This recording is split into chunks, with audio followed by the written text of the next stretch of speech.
Welcome. I'm glad you joined me.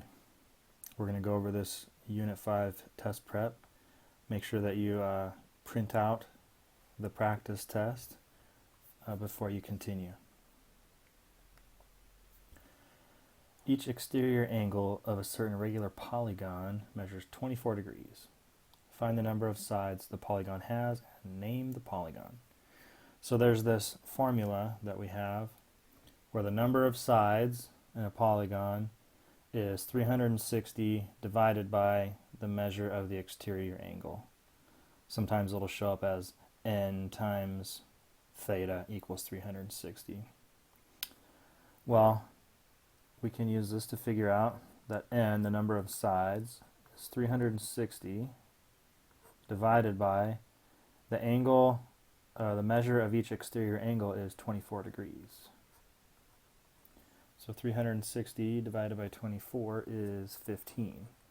So our polygon has 15 sides, and so this is a regular, we don't have a special name for 15-sided polygon, or if we do, we don't use it very much, so we just call it a regular 15-gon.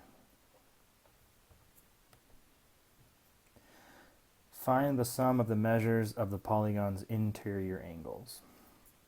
Now for this one, we're going to use the formula. The sum of the interior angles equals n minus 2, where n is the number of sides, times 180 degrees. So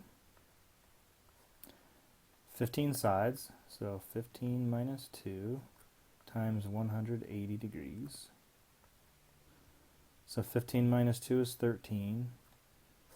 13 times 180 degrees is 2,340 degrees. That's a lot of degrees. Given this parallelogram ABCD, find the lengths and angles required. So first is find the value of x, and then find the lengths of segment AD, and segment BC. So how are we going to find x? Well, x is here and here. Now these are opposite sides of a parallelogram, and we know that opposite sides of a parallelogram are congruent. So that means that we can set these values equal to each other. 2x plus 5 has to be equal to 4x minus 3.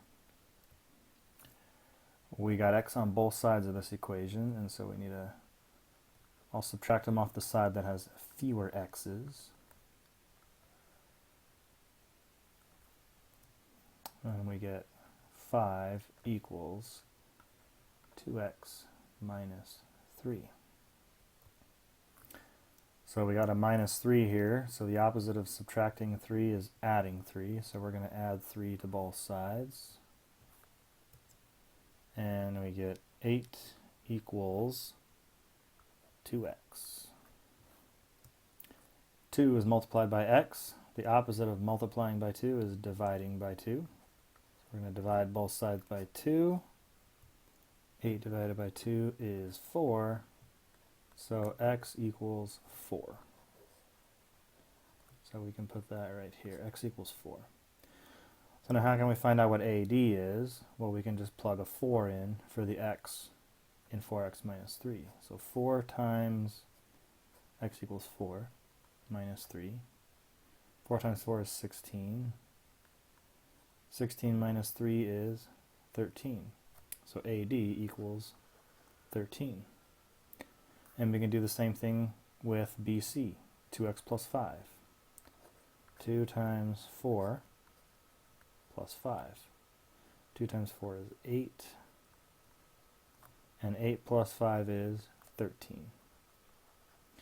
And we really only had to do one of those because we know that since they're opposite sides of a parallelogram, AD and BC are congruent, so they have the same length.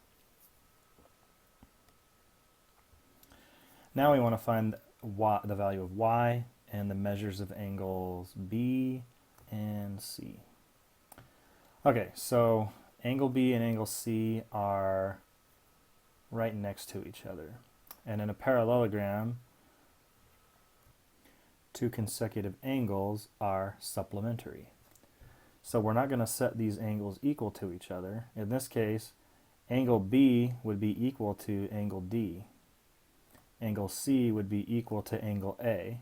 But since we don't have any information on A and D, we're not going to use that. But we do know that consecutive angles, angles that are next to each other, are supplementary, which means they add up to 180 degrees. So we're going to do 4y plus 7 plus 3y plus 5. And when we add those together, they have to equal 180 degrees. So like terms, 4y plus 3y is 7y. 7 plus 5 is 12. Equals 180. Then we're going to subtract 12 from each side of the equal sign. And we get 7y equals 168. And then when we divide both sides by 7, we get y equals 24. So y equals 24.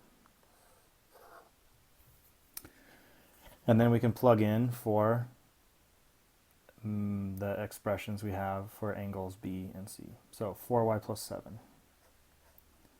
4 times 24 plus 7, that's 96, plus 7, which is 103. So the measure of angle B is 103 degrees.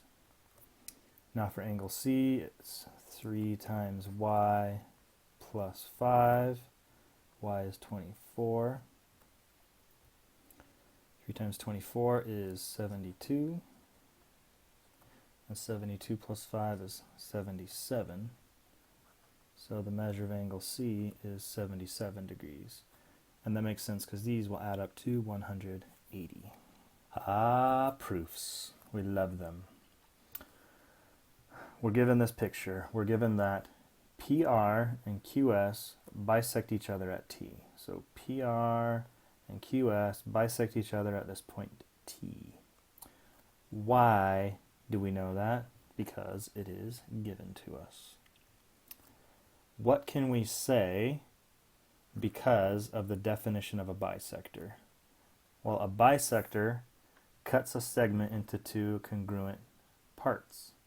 So if T is where these two segments are bisected, that means that PT is congruent to RT, and that QT is congruent to ST. And that's from the definition of a bisector. Now the next statement is that angle 1 is congruent to angle 2, so 1 is congruent to 2, and that angle 3 is congruent to angle 4, so 3 is congruent to 4. So if angle 1 is congruent to angle 2, and angles 3 and 4 are congruent, why can we say that? And these are called vertical angles, angles that are across from each other when two lines intersect. Those are vertical angles, and vertical angles are always congruent. Now why can we say that triangle PQT is congruent to triangle RST? Well, I've got side, an angle, and another side, and then I have a corresponding side, angle, and another side that are congruent. Same thing with triangle PST and RQT. So here's PST and RQT. I have a side, an angle, and then a side that correspond to a congruent side, angle, and side. So we got side, angle, side for both of those. So the side, angle, side congruence postulate. Now how can we say that angle 5 is congruent to angle 6? Well, we just said something about congruent triangles, and it looks like angle 5, let's see, does that correspond to angle 6? Let's see, this is the one by P, and this is the one by R, And P and R are in the same position here, so those are corresponding parts. How about 7 and 8? Like 4 little congruence angle marks. 7 is, so now this is using the triangle PST, and this, our angle is at S, and then RQT, and it's at Q, and S and Q are in the same spot, so these are congruent, corresponding parts. So why can we say that angle 5 and angle 6 are congruent, and that angle 7 is congruent to angle 8? Because we have corresponding parts of congruent triangles are congruent. What statement would we make if our reason is the alternate interior angles converse? Well, alternate interior angles, if angles, we just talked about 5 being congruent to 6, so if 5 and 6 were alternate interior angles, and we had 2 lines cut by a transversal, these 2 angles being congruent would tell us that PQ is parallel to SR. And then similar with angles 7 and 8. If 7 and 8 were alternate interior angles with this transversal cutting these 2 lines, that would tell us that PS is parallel to QR. So our statement is PQ is parallel to RS and PS is parallel to RQ. And now we say that PQRS is a parallelogram. Why? Well, a parallelogram is defined as a quadrilateral with 2 pairs of opposite sides parallel. So this is the definition of a parallelogram. On number 4, we see that EF is the median of trapezoid ABCD, and we need to solve for x. Well, we remember that the median, the length of the median, is the average of the lengths of the 2 bases. So 2x minus 1 plus 3x plus 2, we add the 2 bases together and then divide by 2, and that equals the length of the median. So 4x minus 7. I would like to multiply both sides of this equation by 2 right now, because it will cancel the divided by 2 over here and just turn it into multiplication over there. So now we got 2x minus 1 plus 3x plus 2 equals 2 times 4x is 8x. 2 times negative 7 is negative 14. I got like terms over here. 2x plus 3x is 5x. Negative 1 plus 2 is positive 1. So 8x minus 14. Now I'm going to subtract 5x from both sides because this side has fewer x's, so that when I subtract the x's off this side, I'll be left with some positive x's over here. 8x minus 5x is 3x. So 3x minus 14 equals 1. Opposite of subtracting 14 is adding 14. So I'm going to add 14 to both sides. 1 plus 14 is 15 equals 3x. 3 times x, if I divide by 3, it'll cancel the 3 over here. 15 divided by 3 is 5. So x equals 5. Now that we know that x equals 5, we can just plug a 5 in for each one of these x's here to find out the length of each side.